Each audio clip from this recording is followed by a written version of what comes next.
Ilang beses na nga ba natin nasabi sa ating buhay, kung mabibili ko lang yung bagay na yan, kung mapapasa akin lamang yan, kung maaabot ko lamang yung yugto sa buhay na yan, kung mamahalin lamang ako ng taong yan, kung makakasama ko lang ang taong yan, etc. Maraming kung, and the result would be, magiging masaya na talaga ako. Ang tanong, naging masaya ba talaga tayo? I mean, yung totoong kaligayahan na pangmatagalan. Hindi naman, di ba? Because the truth is, there is really nothing in this world that can completely satisfy us. All things in this world, in fact, are not enough to make us completely happy. So kung ang mundo lamang na ito ang ating pinakamamahalin, together with everything, every good thing na po pwede nitong i-offer sa atin, malaki ang magiging pagkakamali at pagsisisi natin. Halimbawa po, si San Agustin. Si San Agustin ang isa sa matalinong tao nung kanyang kapanahunan. Alam naman po natin ang talino eh. Ang talino, mula noon hanggang ngayon, kapangyarihan yan. Kayamanan yan. So, si San Agustin ay nag-search ng true happiness everywhere. Naghanap siya ng tunay na kaligayahan sa kanyang mga kaibigan na kanyang laging sinasamahan, sa mga bisyo, kahit sa mga karnal na pamamaraan, sa mga posisyon na kanyang hinawakan, sa kanyang mga pinagtrabahuhan. Naghanap din siya ng kasagutan para sa tunay na kaligayahan sa pamamagitan ng pag-aaral ng malaliman pa, masinsinan pa. And not to mention, of course, baka sabihin ninyo, mga makamundong bagay lang. Hindi nga ba't nansyaan ang sabihin na nating hindi matatawarang pagmamahal sa kanya ni Santa Monica ang kanyang nanay. Pero sa lahat ng ito, hindi siya nakaramdam ng tunay na kaligayahan. Hanggang sa isuko niya ang kanyang puso, ang kanyang buhay na buong buo sa puong may kapal.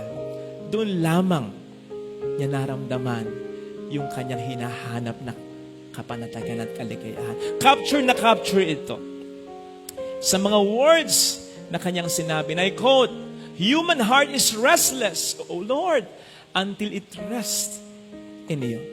Kaya may batayan, yung sabi ng ating Panginoon, lumapit kayo sa akin, kayong lahat ng mga nabibigatan, kayong mga lahat, paraphrasing this, ng mga naghahanap ng totoong kaligayahan, at bibigyan ko kayo ng kapahingahan, at ang kaligayahang yan ay aking ipararamdam. Dagdag pa ni San Agustin, kakonektado pa rin ang pinag-uusapan natin, "O rich man, if you do not have God, what do you have? O poor man, if you have God, what more do you need?" Sa Tagalog, mayaman tao, kung wala ang Diyos sa buhay mo, anong meron ka? Mahirap na tao, kung ang Diyos ay nasa iyo, ano pang kailangan mo?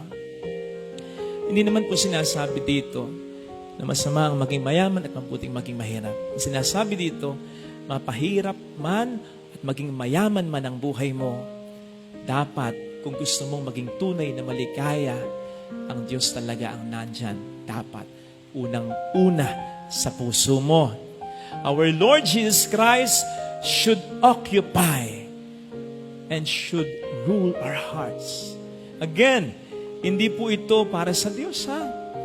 Ito'y para sa atin. Tingnan po ninyo sa aklat ng Genesis.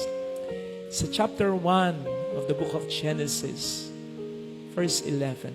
Ang sabi doon ng Diyos, magkaroon sa lupa ng lahat ng mga namumungang binhi at mga halamang o punong namumunga. At ganun nga ang nangyari. Mula sa lupa, umusbong ang mga halaman at ang mga puno na yan. Maliwanag na ang puno at ang mga halaman ay galing sa lupa. Sa madaling salita, mahalaga sa halaman at puno ang lupa para sila'y mabuhay.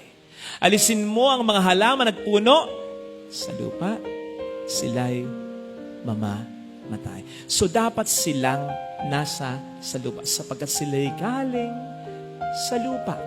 Kaya't ang puno at mga halaman ay nasa lupa 24/7. Hindi once a week lang. Hindi every other day lang. Hindi ganon. Dapat laging nakatanim yan.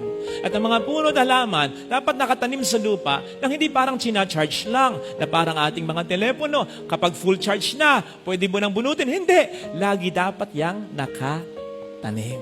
Nakadepende sa lupa.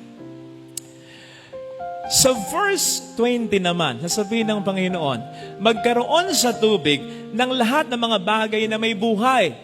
Kaya nagkaroon ng mga isda. Again, pinapakita nun ng isda galing sa tubig. Tubig muna, tapos mga bagay na buhay tulad ng isda. So, ibig sabihin nun, ang tubig ay mahalaga sa buhay ng isda. Alisin mo ang isda sa tubig, siya'y mamamatay. Bakit ko sinabi ito? Kung bakit yung chapter 1 verse 11, mula sa lupa, puno at mga halaman, nakadepende sa lupa.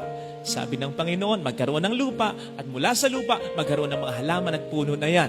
Sa verse 20, ang sabi doon, mula sa tubig, magkaroon ng mga isda, kaya ang tubig ay mahalaga sa buhay ng mga isda. Kasi sa chapter 1 verse 26 naman, lumundag tayo, nang likhain ng Diyos ang tao. Ano ang sabi ng Panginoong Diyos?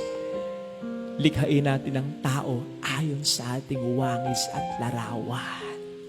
Hindi sinabi doon mula sa lupa, hindi sinabi doon mula sa tubig, hindi sinabi doon mula sa anumang bagay. Magmula doon, sumulpot ang tao. Hindi. Ang sabi ng Panginoong Diyos, mula sa atin, sa ating wangis, sa ating larawan, ang tao ay ating likhain. Napakaganda ng pinapakita po ng mga verses na yon. Ang pinapakita pong maliwanag ng mga verses na yon, na kung papaanong ang lupa ay mahalaga sa mga halaman at puno para mabuhay. Ang tubig ay mahalaga para sa mga isda para patuloy na mabuhay. Dapat nakakonekta lagi ang mga halaman at puno sa lupa. Dapat nakalagay lagi ang isda sa tubig.